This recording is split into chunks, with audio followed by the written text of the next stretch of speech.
Good morning, everybody. Thank you so much for joining us for our 2025 EBP Evidence-Based Practice Awardee webinar.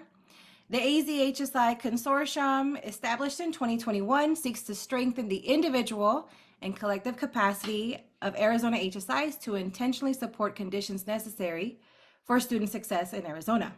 So one of the consortium's programs, the Evidence-Based Practices Program, the AZ HSI Consortium sought to create a community-informed process to identify, review, catalog, highlight, amplify, and share these evidence-based practices within an HSI context that effectively moves the needle towards greater college access, persistence, retention, transfer, and degree attainment for Latinx students, for all students in Arizona. So EBP focuses on what works, for whom, and under what circumstances. This cycle recognizes 3 awardees that we are really excited to highlight. But first and foremost, I just want to thank everybody for being here and appreciate you following all the work that the AZ HSI Consortium is doing to amplify the incredible work of our AZ HSIs. So today we are presenting the Blue Chip Experience. Take it away. Hi, everyone. Thank you. I'm super excited to be here. My name is Lexi Austin. I use she, her pronouns, and I'm the senior coordinator for Blue Chip. And little fun fact about me, I'm also an alum of the program. I graduated in 2019. And so I'm really excited to be here and to share with you all like what Blue Chip is and what we're doing, what the work we're doing is. But to get us kind of started, I want to take us back a little bit to discuss some of the key beliefs that our founder used when he was starting the design and structure of what the Blue Chip Leadership Program could be, because I think it speaks a lot to our vision and how we see those beliefs like modeled in the structure of our program. And so I'm going to start with the first belief, which was that leaders come from all walks of life. So therefore, leadership development and opportunity should be available and open to all of the students on our campus and not necessarily tucked away in a specific college or major. It should be something that's available to all students. He also believed that leadership was not a title. It is a collection of skills that can be taught and developed through experiences. He really viewed leadership as a process where you're working together with people in an inclusive and ethical manner, kind of towards those common goals. And it took a lot of collaboration and understanding of each other. And so this idea that it's not really just about a status or a title, it's about your skills and working together with people towards those goals. And lastly, one of my favorites is that he believed mentorship is an essential skill in fostering growth in others, and therefore should be an important element in the program. And so when we look at Blue Chip today and how it is structured, we are not embedded in a college. And so this, therefore, it allows students to join and participate no matter what they're studying or what they choose to study. And I think it speaks to the value that leadership is important in any industry. It's not just important for certain ones. And so it really helps students see leadership as a transferable skill that's applicable to any industry they want to work in the future. I also see that like Blue Chip, we are a 4-year cohort experience. So it allows students to continue to develop and grow and be challenged in new ways every year. So throughout our 4-year program, students are challenged and given opportunities through leadership courses, teamwork and community building events, professional development workshops, all the goods to really help them build their skills, but also connect with others and start building that network throughout college, not just with staff, but with their peers as well. And our peer mentor experience, it's actually what our staff likes to call our magic sauce. It's intentionally built into the program. And so in our junior year, so our 3rd year of the program, our juniors are given the opportunity to mentor and lead our 1st-year students through their entire 1st year at college. And I think it's such a valuable experience in 2 ways. One, they've spent lots of time with us developing their skills, getting chances to practice their leadership like style, but now they're actually getting to lead a team through a whole year experience with the support of us, of course. But it helps them build their own confidence, but it also helps our 1st-year students feel more connected, feel they have a community, and they can see themselves, not just at the university, but in these roles, in these leadership roles where they're getting to make a difference. So sometimes a lot students are like, what could I do? I'm just a student. You could do a lot. You can do a lot. And we see that this really supports retention throughout our program. So it's a really proud moment of us to have this intentionality and mentorship kind of built into the program. And so that's a little bit about our vision and our structure. And I want to pass it over to Ariana to share like a little more about who our students are. Awesome, great. Thank you, Lexi. Good morning, everyone. My name is Ariana Torrejon. I use she, her program, or I use she, her pronouns, and I am a coordinator here for Blue Chip. And I'm really excited to share about our students. And so we have some numbers up here on the screen, which we are super, super proud of.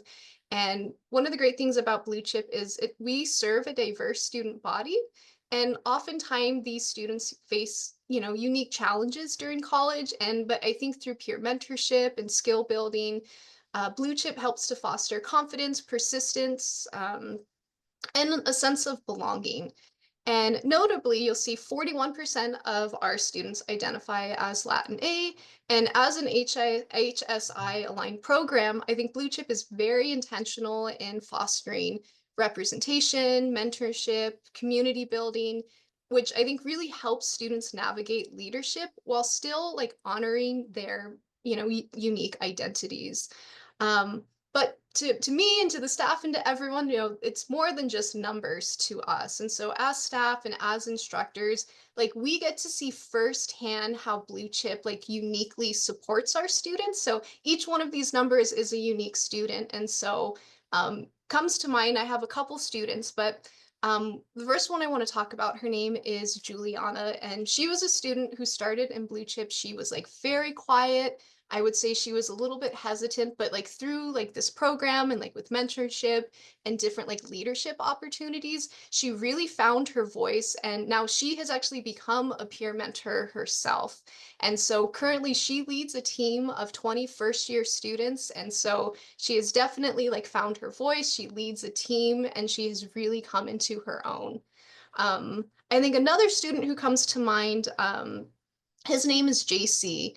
And they were a student who I think at first were a little nervous about like networking and career building because they didn't see many like other like Latin A professionals in their field.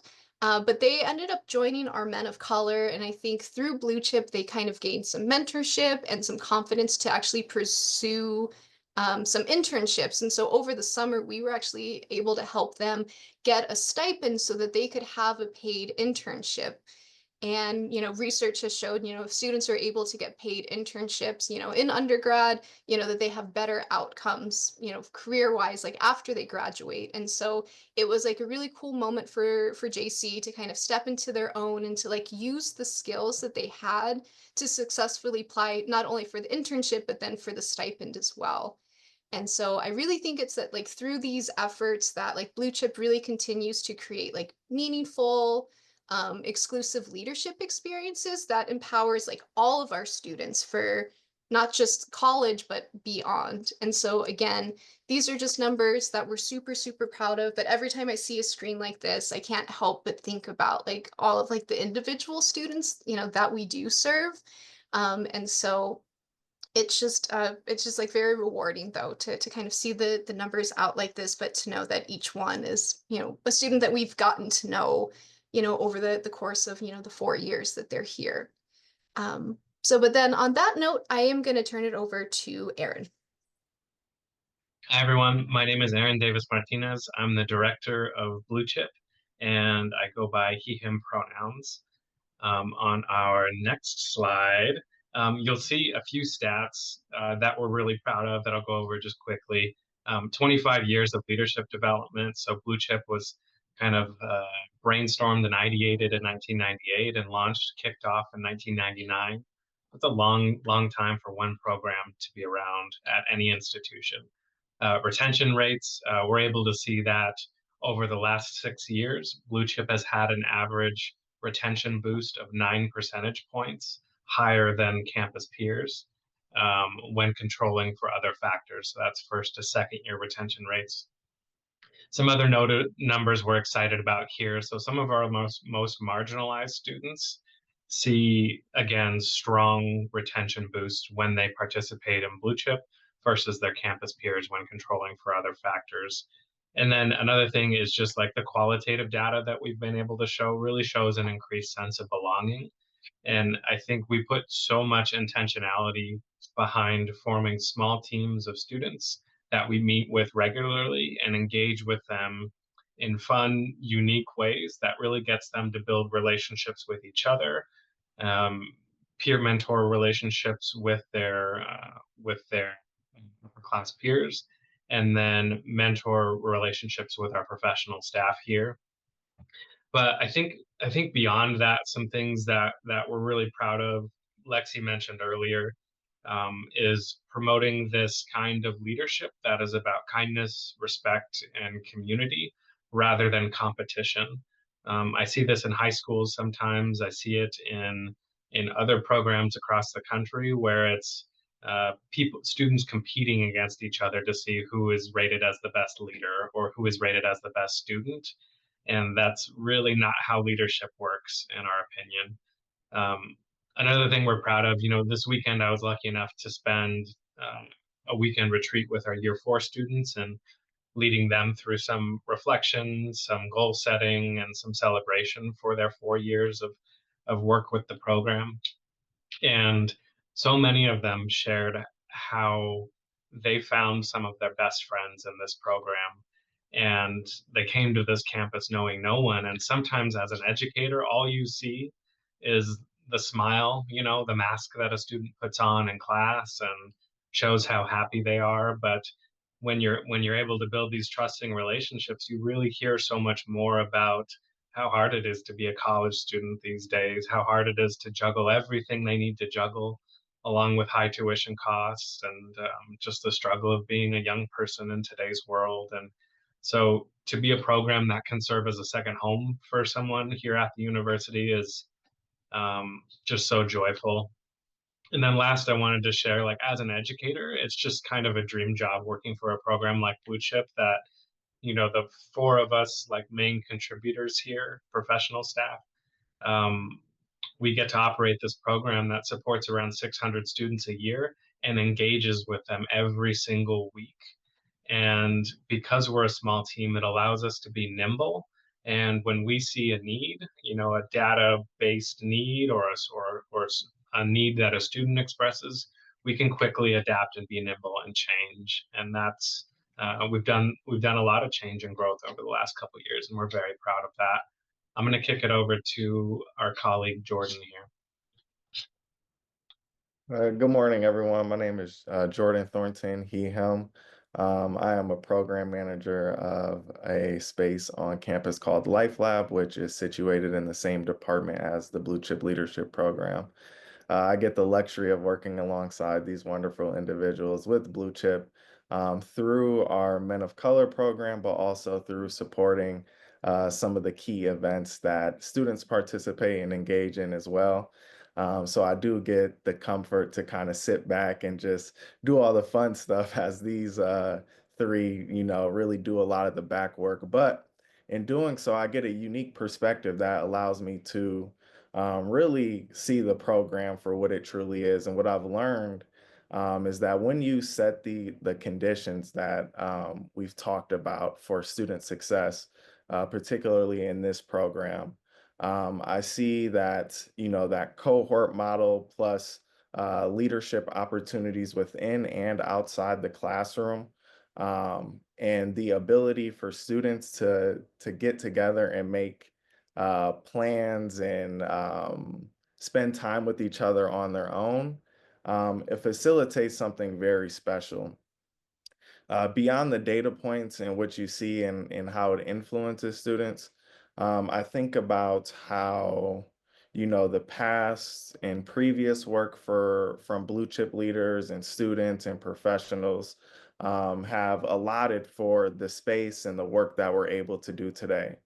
Currently, the professionals within these roles that you see here on the screen, the leaders within the teams within Blue Chip, the students, all the stakeholders right now are leading the way and setting the conditions for the next generation and the next students to be the next professionals here. And by doing so, we're literally increasing the capacity of the University of Arizona to support students and to support professionals that support students as well. I think one of the special things is that we have this small knit team to lean on each other, but also grow and learn from one another. And that just trickles down to the students and to the group leaders as well. And so what you truly see is um, individuals on a variety of different levels within the university serving each other and increasing the servingness of the institution because we're putting students who aren't typically in leadership positions in leadership roles, and they're taking the skills and the things that they're learning within Blue Chip and taking it beyond the classroom and beyond just the Blue Chip program, whether that's in their dorm, through their RA positions, or through their on-campus student employment role. There's all these other ways that students are taking the things in the way that we're um, helping them learn leadership and giving it back into their community. So I just, foresee that and think, how incredible about how that will influence the greater Tucson community and Arizona state at large. And so when you really think about all these data points and like Ariana said, thinking about every student individual journey, it really brings light to all the wonderful work being had. But it's not done without the incredible work of those now and the past. And so we're thankful for all that.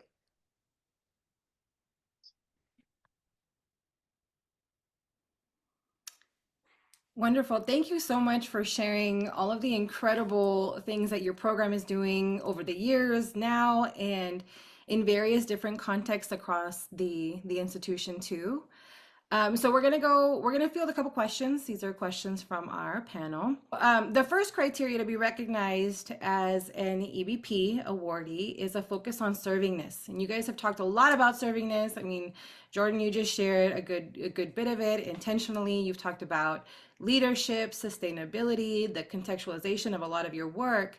But I'm curious if there's anything that you want to add about how your program is advancing servingness for your students, community, institution, and how does servingness really manifest within the context of your project? Yeah, thank you for that question. I know the reputation of student engagement across the country and the reputation like of who engages, like what students engage. And then honestly, the reputation of this program is one that a lot of people may know that for a long time it seems to only support uh, white women students. And I can't say it any other way, like we had great participants over the years, but that was the reputation of this program. And that's the data that you see nationally in student engagement. And a few years ago, we made a very intentional decision to see how can we make this program more inclusive and more inviting for a variety of students. And we really wanted to bring in students from all walks of life and underrepresented students and really be true to that land grant mission that the university has and really building our workforce in the state of Arizona through leadership development. Like that's our tool. Um, so when we had that reputation, now you saw from the numbers that Ariana presented, it's very different now. And one thing we really focus on now is really supporting that high touch programming.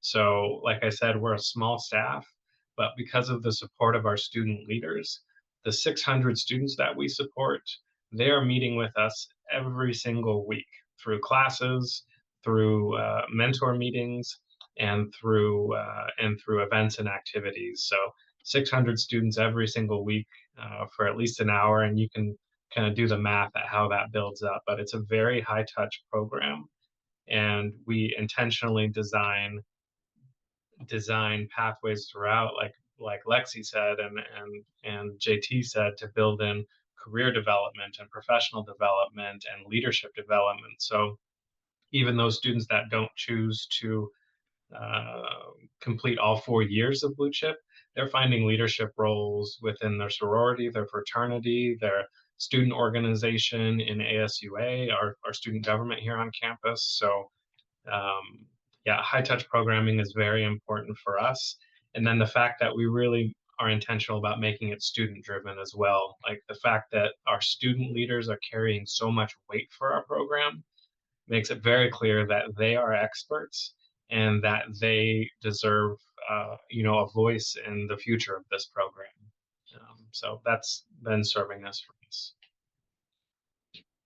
I love that. Thank you so much for sharing. And I think that that's a really important part, right? That the students are and can be and should be positioned as experts, and the value put on their stories and their experience should continue to be amplified. And so I really appreciate you sharing how your program has done that and sort of the structures of sustainability you've created to do that, given that you have such a high touch student facing project.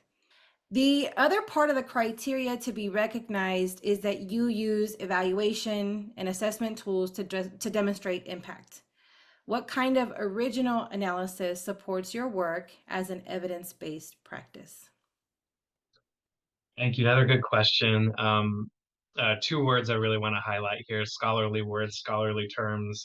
Megan Ferecki, Dr. Megan Ferecki, she's a colleague of ours in student engagement and career development, and is really the brains behind how we look at all of our information, all of our data, how we assess it.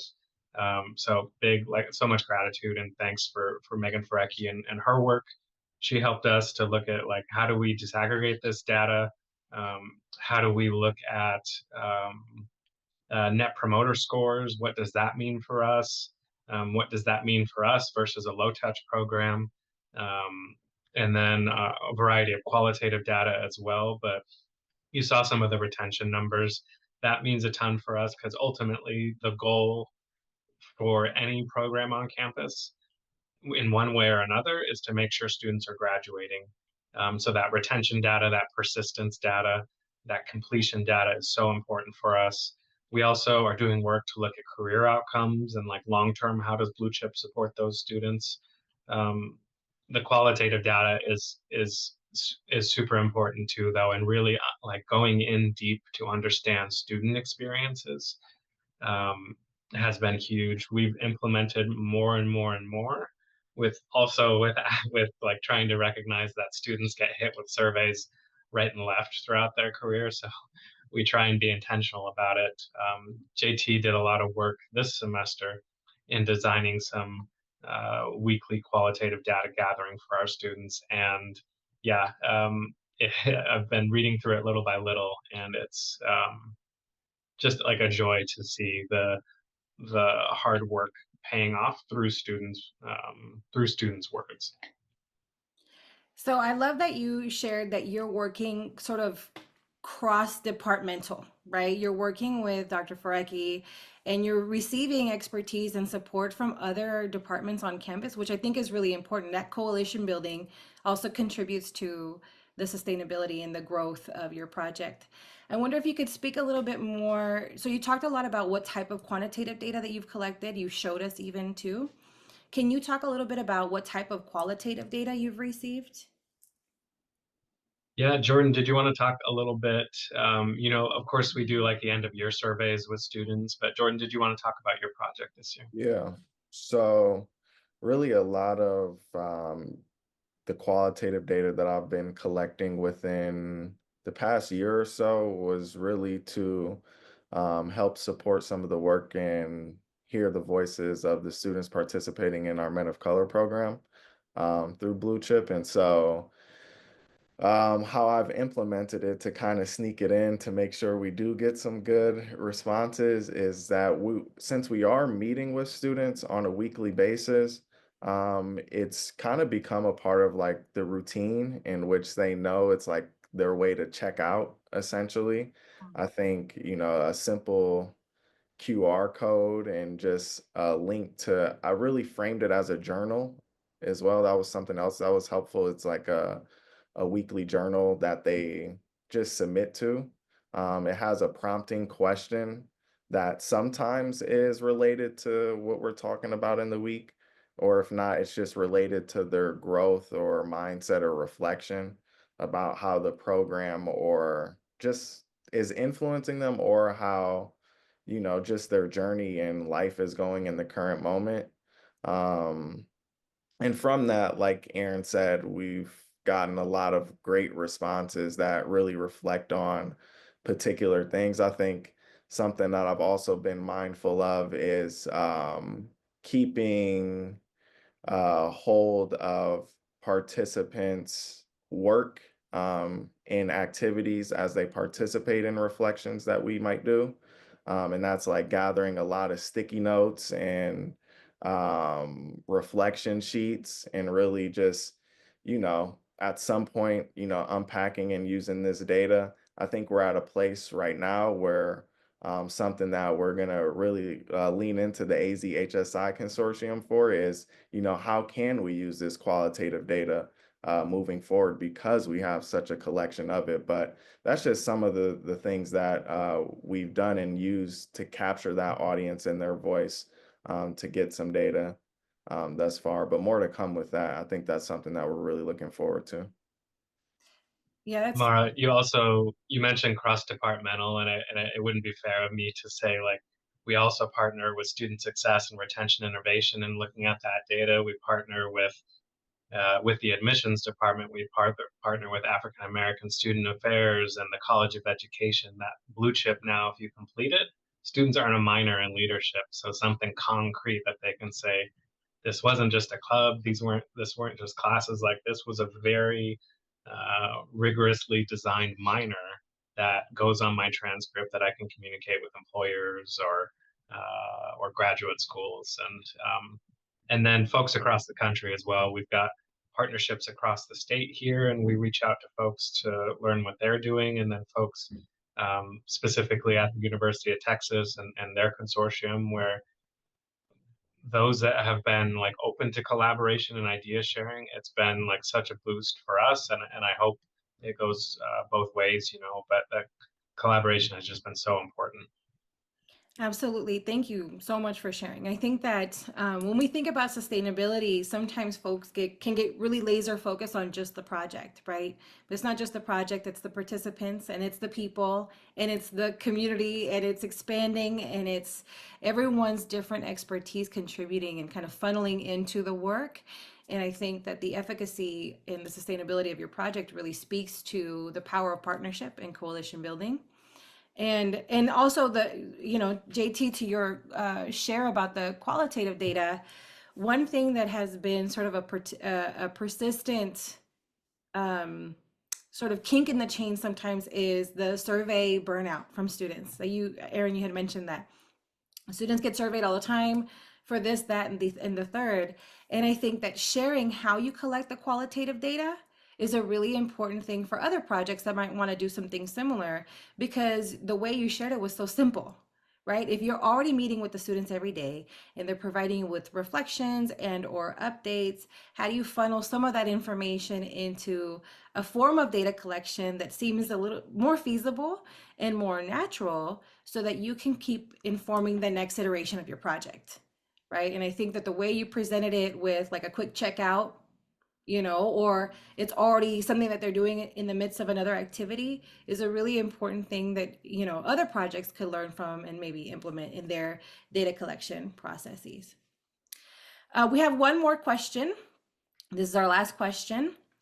What strategies do you use to tell the story of this program or initiative and sustain it? So are there any resources or approaches that you love or would want to highlight to share about your project?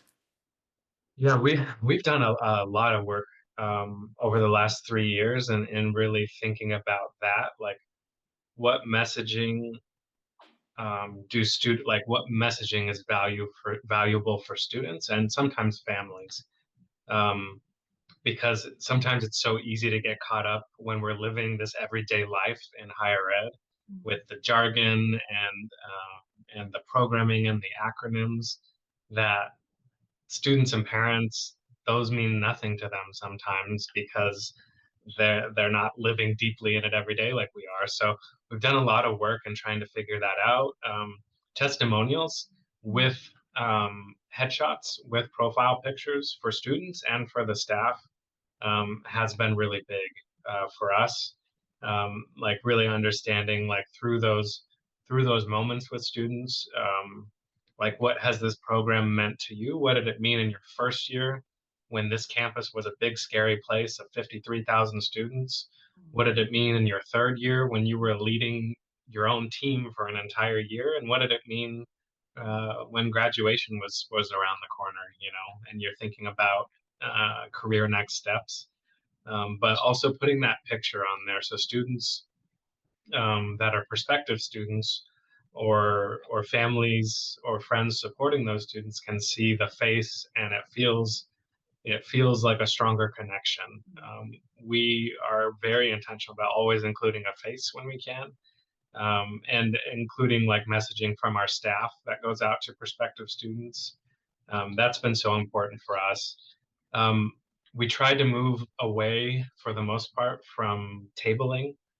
We try and support the admissions department when they ask for support at tabling events, but we haven't found that the value matches with the effort. Like I said, we're a small team, so taking a few hours to do a tabling event um, isn't nearly as powerful as working with our admissions team through this Slate program that they have for messaging with students. This program, and I know it's a national program or software or whatever, but our admissions team uses it. So when students apply to this university, we're able to send targeted messaging using their application to students that may be interested in leadership or may be interested in finding in support in finding a sense of belonging. Through that too, last year was the first year we implemented it, and we're able to do it again this year, is providing digital messaging in Spanish as well. Whether students are confident and comfortable if English is their second language or not, like sometimes it just feels better to see something in your first language. And for a lot of the students in the Southwest and in Arizona and their families, Spanish is their first language. And so again, like we worked with our students, we worked with our partners on campus to figure out a way to market the program in Spanish because that speaks to more people. We're working on, and I think one more innovative thing we're doing now is our seniors they spend all year designing a TED Talk presentation that relates to their intended career. And so first year students are required to go and watch those at the end of the year at our capstone event. And so this is like another form of storytelling of maybe the first year student isn't interested in learning about necessarily burnout in accounting, but through this powerful storytelling tool, they're able to understand the impact and value that Blue Chip can bring them, you know, through this performance, for lack of a better word. So we've got a number of tools, but those are some of them. I mean, that's amazing. Every time you respond to a question, there's like another initiative, and and then we're also doing this, and we're also doing this. And I just love that because there's another thing that you said when you were responding to this question is that we're a small team. I mean, that story is pretty common across different initiatives for different programs across different institutions, and they usually start small. And I think that your work and how you've been able to accelerate so much of what you've done, being a small team, is a testament to the value, the intentionality, the partnerships, all those things. So if there are any projects or programs on any other campuses that are small, like there is hope you can have still broad reach. You partnering with the Slate program, you know, you're still able to connect with the broader student population, even though you are a small team. You increase accessibility by providing messaging that is in English and Spanish. So your reach is still pretty broad, given that you are a small team. But I think that when you approach this work, you approach it with intentionality for access and broader impact. And I think that that's a really important message for other programs and other potential EBP awardees to hear and take home. So thank you so much for sharing that. Yeah. Actually, we have one more question, right, Paulette? This is our last question. Open to anyone that wants to share. Tell us about a time when you knew in your mind, in your heart, or the data, or whatever, but you just knew that your program really mattered and was really making a difference. And I'm sure you have countless stories because of all the amazing things that you guys are doing. But if you just want to share something that resonates most with you or is top of mind. Yeah. This one makes me a bit emotional, but it is the thing that's coming to mind right now is that so many students that participate in our program, no one told them in their lives, or it didn't get through to them that they could be a leader, that they just need to, learn how to do it and practice and continue to grow. So many students in our program, like I said earlier, like we said earlier, don't fit that traditional profile of who leaders are. All we ever learn about is George Washington and Abraham Lincoln, and it's someone in a business suit standing on a stage and behind a podium, and very confident and charismatic. But so many of our students that do have leadership positions on campus and are starting to learn more about it and about themselves, talk about coming out of their shell. Talk about when they were a first year student and saw this program, they latched onto that opportunity of maybe this can help me become less shy, become more confident, um, and develop those leadership skills. And so many students, I think about Jenica, a year 4 student, Zara, another year 4 student, that talk about that peer mentor experience and this 4 years of leadership development, bringing them out of their shell. And now you see what they're doing. And Jenica just bound her first novel. Like, holy crap. Zara is starting a pharmacy school here at the University of Arizona in the fall. And you would never know that they were shy students, that they were living in a little turtle shell, because now you see them, their full personalities, their full confidence, their chatterboxes. And I will be honest, like I started my career in college athletics, and the language around this program is so grand that it's natural to be skeptical that like there's no way. But then you start to get to know the students and you start to see how they share their opinion, even when it goes against what the program had been. Event like an event that we had, for example, and the student said, "I don't think that worked well for this reason," and you're like, "Well, what did you just say?" And thank you so much. We need that. Yeah, it just you can see the impact when you're there in person, when you're hearing them share their TED Talks, when you're hearing them manage conflict within their teams, and it's just it really does elevate skill sets and confidence levels, and like we all said, it's changing the profile of leadership on our campus and beyond. Um, Last year, Blue Chip a few years ago was a staff of about 7 full-time folks, and with COVID, um, with other changes to the university's budget and the program's budget, we had to reduce down to this team of 3 full-time professionals and an extra credit support from JT, and so we really had to figure out how to be more efficient and really prioritize what we were doing with our work. And we're still continuing to work on that. We're still finding new tools and softwares like SharePoint and how to be more efficient with our databases. But um, yeah, it's just it's amazing that we like. Oh, that's what I was getting at. Sorry. So we used to work with 10 community partners for our first year students. So 10 different organizations that 450 first year students are partnering with them and trying to solve a problem with them. And we realized that's way too much work to coordinate on. Really, like, to be honest, that was all Lexi. My first year in 2022, 2023, trying to coordinate and communicate with 10 different organizations that all had other priorities. And so we were intentional about finding a community partner that could support all of our students. And we found Junior Achievement about 2 years ago. And Lexi's been developing a partnership with them. Last year, our first year students were able to support around 2,000 K through 12 students in the Tucson area with life skills development and programming workshops that have this like background idea of college success and college access.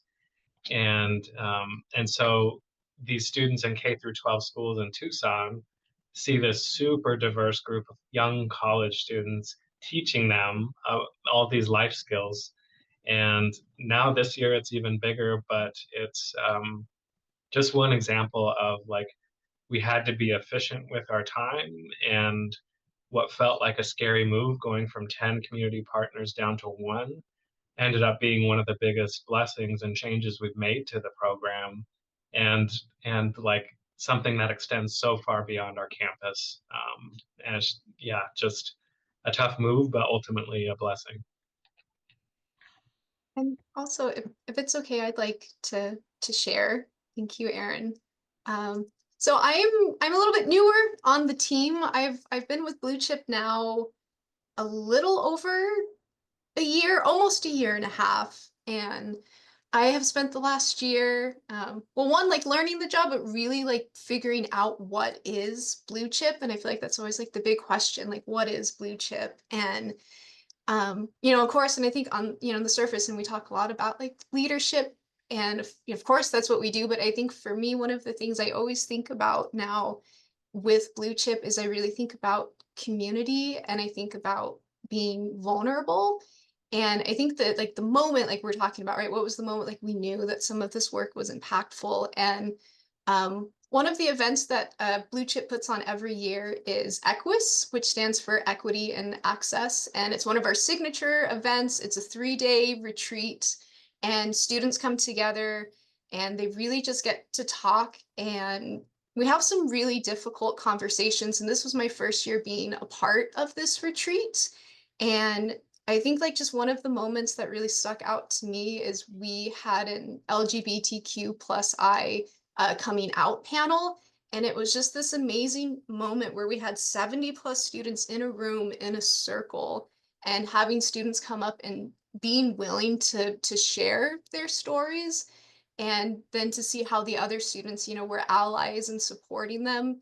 And that just like to me was like a magical, I don't know, like moment to like see students willing to be vulnerable, willing to share, willing to be accepting, and for all of them to do that, to see all 70 students come together and like create this community. I think that's when I knew that Blue Chip was really, really special. Is, they all trusted each other, and they were all, leaders in their own way and supporting each other. So that's just one moment that was my first Equus, and so I might say that that's like my favorite one, but it's something now that I think that I'll always look forward to. Thank you. Ariana, Aaron, thank you so much for sharing. I think that when people think about leadership, they don't often include words like vulnerability or compassion, or you sense kindness even, and community when we think about leadership, right? Leadership has often been a very stoic, very dominant, very power focused type of word. And the fact that you all have, reimagined what leadership can look like and manifest in students' physical bodies too, where they feel safe enough to be vulnerable in moments like that with, maybe strangers, maybe familiar faces, is so important. That influence on social, emotional strength, like skill building, is also a very powerful tool, because through the collective skills that they're learning in your program, they could change the trajectory of their life and their family's life and generations to come after that. So again, thank you so much for sharing all of the beautiful, wonderful, intentional, powerful things that you all are together building with the broader community and to impact the future generation of our student communities, you know, and leadership too. So we're going to wrap up now. Again, thank you so much for being with us, and congratulations for being one of this year's evidence-based practices awardees. We look forward to hearing all the amazing things that you continue to do here and across the state and beyond. Thank you so much.